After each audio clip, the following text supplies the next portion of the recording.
Welcome aboard the dark waters of the Night Crew podcast, where true crime meets the unknown. Each month we dive into the eerie, the unsolved, and the stories that haunt the shadows. If it's creepy, mysterious, or just plain unsettling, you'll find it here. So light your lantern, step onto the deck, and prepare to uncover what lies beneath the surface. This podcast contains discussions of true crime, disturbing content, and mature themes that may not be suitable for all audiences. Listener discretion is strongly advised. The Night Crew podcast aims to present stories with respect to the victims and their families, and the intent is never to sensationalize tragedy, but to shed light on the unknown and unexplained. Hello, everyone, and welcome to episode 15 of The Night Crew. Tonight, we're diving into one of the most unsettling stories of Faith Gone Dark. It's more about the cult aspect in black magic once again. It's a tale where devotion, superstition, and violence collide. A story about Santa Muerte, the so-called Saint of Death, and how her image became forever linked with one of the most terrifying cults in modern history, the Narco-Satanists. And just a little heads up, some of these names are very difficult to say. So I did put next to the name when I typed it how to pronounce it. So if I'm a little slow at first, I'm sorry, because I'm trying to get the names. I'm trying to pronounce them correctly. But regardless. Now let's start with this. Santa Muerte herself is not evil. To millions of people across Mexico and beyond, she's a source of comfort. Imagine her as a skeletal woman cloaked in robes, holding a scythe, much like the Grim Reaper. But she's not seen as frightening, she's seen more as a protector. She listens when no one else will, when the church turns its back, or when people feel abandoned. The poor, the sick, the desperate, they pray to her for healing, love, or safety. To many, she is the mother who embraces all, saint and sinner alike. And I know she's praised by, a lot of people in Mexico, most people there. But I've also heard of people around here in Ohio who also worship her as well. But while Santa Muerte is for most a symbol of hope, her image has also been adopted by the darkest corners of society, like drug cartels, killers, and cult leaders who bend faith into something monstrous. And no one embodied this more chillingly than Adolfo Constanzo. And throughout this podcast, I'll probably just say his last name, Constanzo, because that's a little bit easier to say. So we're actually going to go into his early life, Constanzo. So, before he was a leader of a cult that terrified Mexico and the US, Adolfo Constanzo was just a boy growing up in Miami in 1962. His childhood was far from stable. From an early age, he was exposed to a strange mix of religion, superstition, and what some describe as early signs of cruelty. His mother reportedly struggled with mental health issues, as I feel like that's most of these people, they always have something in their past, and then once they grow up, they release that past, unfortunately. But regardless, his mother reportedly struggled with mental health issues, and his father was often absent, leaving young Adolfo to navigate a world where fear and control were constant companions. By his teenage years, he had developed a fascination with the occult and mystical practices, dabbling in magic and studying religious texts that blended the Catholic faith with Afro-Caribbean traditions. It was during this time that he began learning Palo Mayombe, a practice brought from Africa to the Caribbean and later Mexico. Unlike mainstream religion, Palo Mayombe focuses on spirits of the dead and rituals meant to harness their power. For a curious teenager like Constanzo, it was intoxicating, a way to assert control over forces larger than himself. So by the late 1970s, Constanzo had moved to Mexico and started surrounding himself with like-minded followers. He built a reputation as someone who could provide protection, success, and of course, spiritual insight, but also someone who demanded obedience. Even in his youth, people who knew him described him as charming but cold, intelligent but manipulative. It was a combination that would later allow him to convince others to commit unthinkable acts in his name.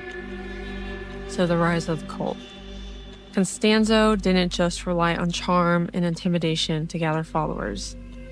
His entire world revolved around ritual, belief in the manipulation of spiritual traditions. He had been trained in Palo Mayombe, which at its heart is the idea that spirits of the dead and forces of nature can be channeled through sacred objects. Practitioners use ritual cauldrons called engangas, filled with items like sticks, bones, shells, herbs, and the remains of sacrificed animals. These engangas are not decorations, they're living altars, believed to house powerful spirits that can offer protection, guidance, success, healing, pretty much anything you want. But Constanzo warped his practice. He began telling his followers that animal offerings weren't enough. To make his engangas truly powerful, he insisted that the spirits craved human remains. Human body parts like brains, spines, hearts were placed in these cauldrons. Victims were often tortured first because Constanzo claimed the spirits fed on agony itself. Pain, he told his cult, was currency, blood was prayer. He also folded in devotion to Santa Muerte. While most worshippers saw her as compassionate, his cult linked her image with death magic. In their eyes, she was an ally of the spirits in this enganga, a figure who welcomed violent offerings. Constanzo didn't invent something from scratch. He took existing traditions and folk beliefs and poisoned them with his own hunger for control. What emerged was a hybrid faith where death was courted, where murder became ritual. And then I will go into the victims of the story of who they murdered, essentially. When police arrived at the ranch near Matamoros, something like that, in 1989, they thought they were just raiding a drug hideout. What they found instead was a nightmare. Shallow graves dotted the property, and as investigators began to dig, the horror unfolded. 15 bodies were recovered, though authorities suspected the number may have been closer to 20. These weren't ordinary murders. Corpses bore signs of ritual mutilation, hearts missing, brains carved out, spines removed, some skinned, others dismembered in ways that defied reason. Commander Juan Benitez described the scene. It looked like something out of a horror movie. Skulls, bones, cauldrons full of blood, but it was real, too real. The victims weren't all cartel enemies or criminals. Some were just unlucky locals, peasants, or even drifters. Constanzo believed the spirits needed to be fed regularly, and when he couldn't find a rival to sacrifice, he sent his followers out to hunt anyone they could grab. So anyone could have been a victim in this case. It didn't matter who you were. The most famous victim, though, was Mark Kilroy, a 21-year-old college student from Texas studying pre-med. He had traveled to Matamoros for spring break in 1989. Constanzo specifically wanted a gringo for sacrifice, someone whose intelligence and youth would please the spirits even more. Mark was abducted, tortured, and killed. His brain and part of his spine were placed inside the enganga. police commander, Juan Benice, later said, "We pulled his brain out of the cauldron.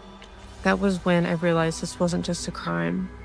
This was madness, evil." Other victims were found mutilated in horrific ways. One man with eyes and testicles removed, another with chest and spine carved out. Constanzo taught his followers that the more agony the victim endured, the stronger the magic.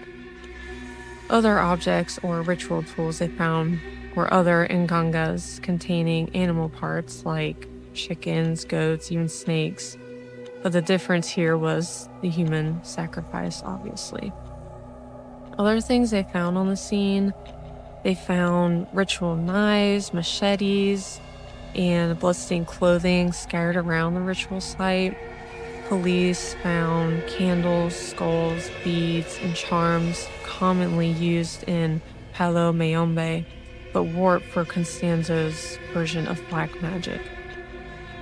Some cauldrons held gristle, skin, and fingernails, evidence that victims had been mutilated and dissected for ritual purposes.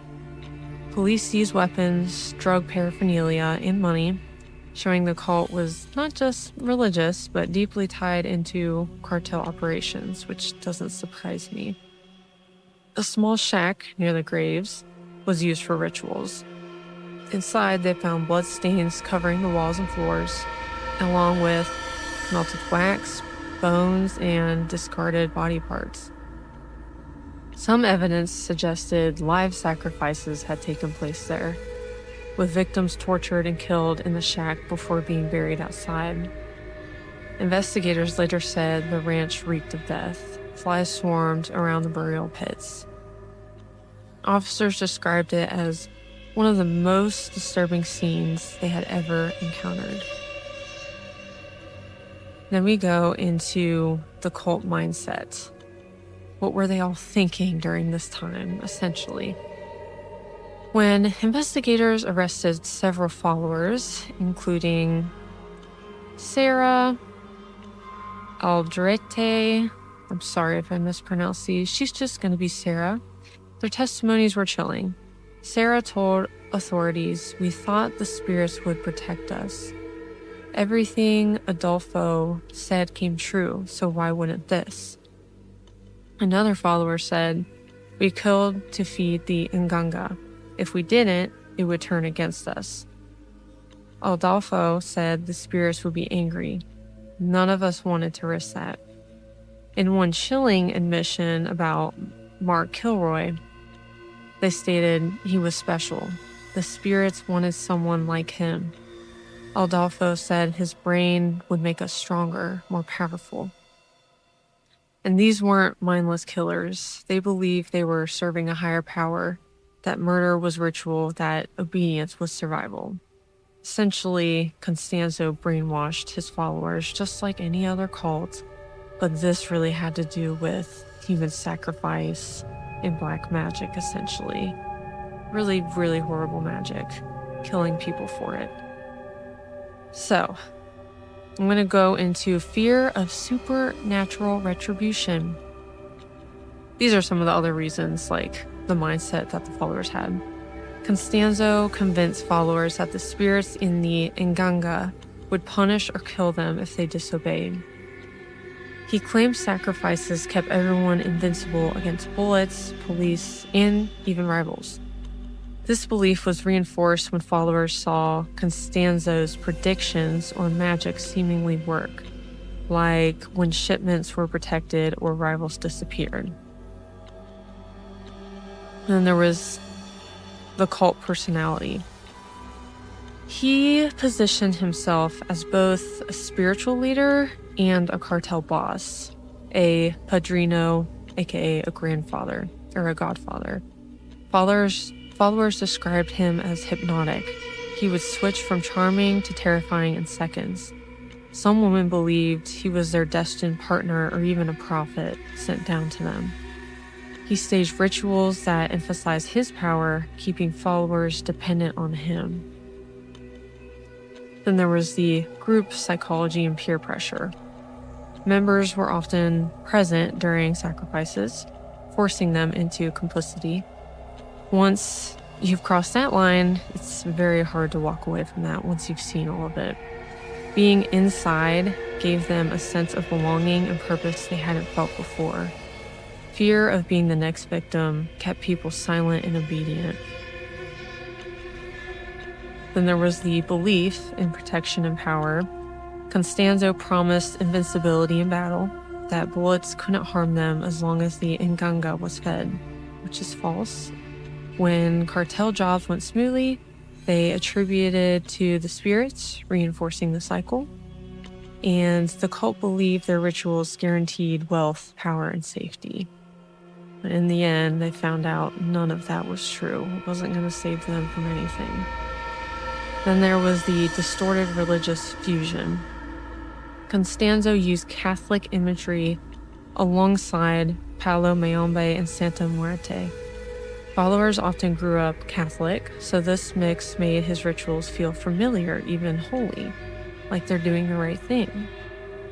He positioned himself almost like a priest, offering confessions, blessings, and punishments.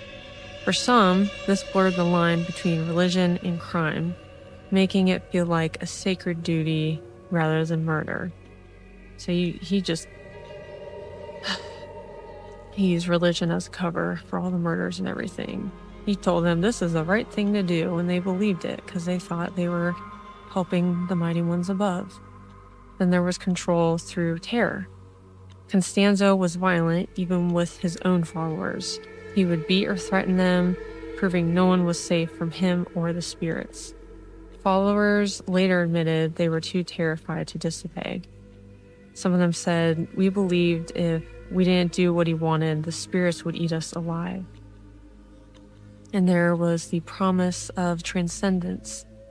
For Constanzo, pain and death weren't endings, they were offerings. He told followers they were helping shape destiny by feeding the spirits. Some cult members truly thought they were participating in something cosmic and way bigger than themselves. They thought they were helping the spiritual world. They thought they were helping the person that they were killing. And then I'm going to go into the police and media reaction to all of this. And with my podcast, I really try not to cover basic true crime stories that you've already heard of. The Ed Gein one was a basic one, but I like to go into cases that are not well known, because then it opens up a whole new other door to crime, and it informs you. Like, a bunch of stuff is happening all over the world all the time. But yes, the media, they wasted no time sensationalizing the story. Mexican newspapers dubbed Constanzo El Padrino, the Godfather, referencing both his cartel ties and his spiritual authority. American outlets called the cult the Narco-Satanists, linking drug trafficking with ritual murder. Police described the ranch as a place of black magic. One officer said it smelled of death. There was no mistaking it. Witchcraft. We couldn't believe humans were behind this. And some more of the police reaction. Some of the officers' trauma. Some investigators later admitted that what they saw on the ranch gave them nightmares for years. One officer described it as stepping into a slaughterhouse, but worse because it was deliberate. Law enforcement divisions. The case was very unusual because it involved both Mexican federals and U.S. authorities, since Mark Kilroy was American. This brought intense pressure on Mexico to solve the crime quickly. Reluctance to believe. At first, some police didn't believe the ritualistic elements. They assumed it was cartel brutality. But once the Ngangas with human remains were found, they had no choice but to accept the cult aspect. Superstition among officers was several of them reportedly refused to touch the cauldrons or ritual items, fearing they were cursed. A few brought in priests to bless themselves after leaving the scene, which I don't blame them at all. They were dealing with something so evil that it's just unthinkable how horrible it was. And more details about the media reaction, what happened with them. One headline said Mexican and American newspapers ran with sensational titles like Satanic Cult Slays U.S. Student and Witchcraft Murders on Border. Some of the TV coverage, reporters swarm Matamoros and the ranch. Footage of the cauldron, shack, and shallow graves horrified viewers worldwide. Then there was a public fascination with it. The idea that cartel violence and occult ritual had blended together felt like something out of a horror movie, and the public couldn't look away from that. And then there was the stigmatizing of real religions. Unfortunately, Palo Mayombe and Santa Muerte worshippers faced intense backlash, with the media painting these religions as inherently evil, despite most practitioners being peaceful. And then the international coverage with all this, the story hit U.S. news networks like CNN and the New York Times, sparking many debates about drugs, religion, or security, cartels, obviously. Because usually cartels today, they just kill people. There's really not much ritual within it. But then again, you don't know what happens behind closed doors. And then we have the impact on public perception. In Mexico, some parents forbade their children from traveling near Matamoros, even for years after, which I don't blame them at all. Rumors spread that other cults like Constanzos were operating secretly across Mexico and the U.S. border. The story fueled urban legends. People whispered about cursed ranch land, wandering spirits of victims, and copycat cults, which is very prevalent. The story fueled the satanic panic of the late 80s, spreading fear that cults and black magic could be operating anywhere in any community. Which I didn't even know that panic in the late 80s. I had no idea that was even a thing. So that was surprising when I read about that. And Constanzo's final days. We start with the Mexico City hideout. Constanzo fled to an upscale apartment in Mexico City with Sarah and several other followers after the Matamoros ranch was discovered. Neighbors had already been suspicious. They heard strange noises, chanting, and even gunfire inside the apartment in the days before the police arrived.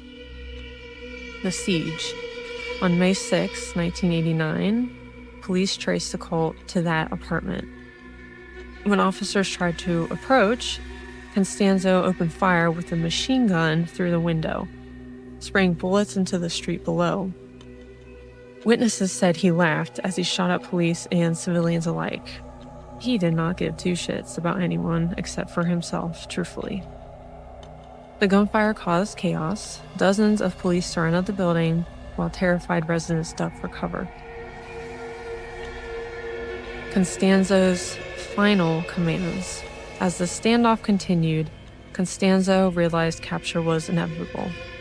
He refused to let the police take him alive. He turned to one of his most loyal followers, Martin Rodriguez, and ordered him to kill him. Witnesses later testified Constanzo shouted, do it now. They will never take me."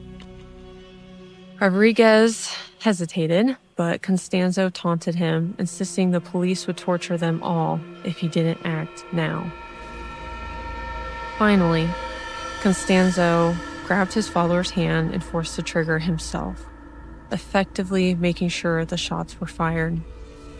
Constanzo was hit multiple times with the machine gun, dying instantly. His lover and follower, Martin Rodriguez, was killed alongside him. When police stormed the apartment, they found their bodies lying together amid candles, altars, and ritual objects. Constanzo had staged his final moments like a ritual sacrifice of his own. Reactions to his death. Some cult members later claimed they believed his spirit lived on through the Nganga, and that he has sacrificed himself willingly. Sarah, the cult's high priestess, reportedly screamed and begged the police to let her explain that she was innocent, but investigators found her complicit. Police were stunned by how deliberately Constanzo had orchestrated his own death, almost as if it were part of his script all along. And the aftermath and legacy, I'll go into Sarah, the high priestess again. Surviving cult member Sarah was painted as Constanzo's second in command. She was convicted of multiple charges, including criminal association and murder. In 1994, she was sentenced to 62 years in prison. Should have been life at that point. Later appeals reduced her charges slightly, but she remained behind bars. From prison, she has maintained that she was a victim, claiming Constanzo brainwashed her. She even wrote a book called, this is in Spanish. In the English version, it's called They Call Me the Narco-Satanists, to tell her side of the story. And then there was Martin Rodriguez, Constanzo's lover and one of his closest followers. He died alongside Constanzo during the 1989 siege, but if he had lived, he would have faced murder charges similar to Sarah's, obviously. And then there was Omar, I'm not even going to say the last name, Omar, another loyal cult member. He actually died of AIDS-related illness before he could be brought to trial. And then you have Elio Rivera and Seferin Hernandez Garcia. Like I said, I'm not very good at these names. I'm trying. Two of the Hernandez brothers related to the family that owned the ranch where the murders took place. Both were sentenced to 30 years in prison for multiple murders and their role in the cult activities. They reportedly admitted to participating in sacrifices, but insisted Constanzo forced them, essentially saying they were brainwashed by him once again. Other followers, several lower-ranking members were convicted of lesser charges like drug trafficking and concealment of bodies, so their sentences ranged from 15 to 30 years depending on their involvement. Some have since been released after serving their terms, but they remain infamous in Matamoros. And then there was the U.S. pressure. Because Mark Kilroy was American, the U.S. pushed hard for severe punishments. This international spotlight ensured that Mexico imposed maximum sentences on these surviving members, much harsher than they might have received if all the victims had been locals. And with Mark, I believe his parents actually started a foundation for him in his honor. So after Mark's brutal death in 1989, his parents, Jim and Helen Kilroy, wanted to honor his life in a way that would help others. So in 1991, they established the Mark Kilroy Foundation in their hometown of Santa Fe, Texas. Its mission was to prevent drug use and provide youth with positive alternatives, the very opposite of the dark world that had claimed their son. The program's focus is the foundation worked to create a drug education program, especially in schools and local communities. They also focused on building safe spaces and activities for young people, offering sports, volunteering, and mentorship opportunities, basically like keeping them busy and having those social groups so they don't get in trouble or they don't have an addiction to drugs or anything. They won't do anything bad because they have such a positive community to go to. Their idea was simple: give young people a sense of belonging, community, and hope so they wouldn't fall into destructive paths. So the impact of all of this: the foundation has partnered with schools and community organizations in Texas and Mexico. They've helped fund youth centers, drug prevention campaigns, and international outreach programs. At its core, the foundation became about turning tragedy into hope, ensuring Mark's legacy wasn't just about his death, but about protecting others from similar fates. Jim Kilroy's words, that's Mark's father, he said, "We don't want people to remember Mark just for how he died, but for what his life can mean to others." Overall, the case left lasting scars in Mexico. Some locals claim the ranch still carries a dark energy, which I don't doubt that at all. Media portrayals cemented Constanzo as a legendary figure of evil. The story remains a chilling reminder of how belief can be manipulated into murder, and how charismatic leaders can convince ordinary people to commit unspeakable acts. Faith can heal, but in the wrong hands, it can also destroy. The Narco-Satanists are proof of that terrifying truth. And that's today's episode. Make sure to listen on iHeartRadio, Podbean, Spotify, Amazon Music, YouTube. Make sure to follow us at The Night Crew on TikTok and Instagram as well. And like I always say, if you have any stories to give to us, I would love to look into them and research them. With that being said, have a good night.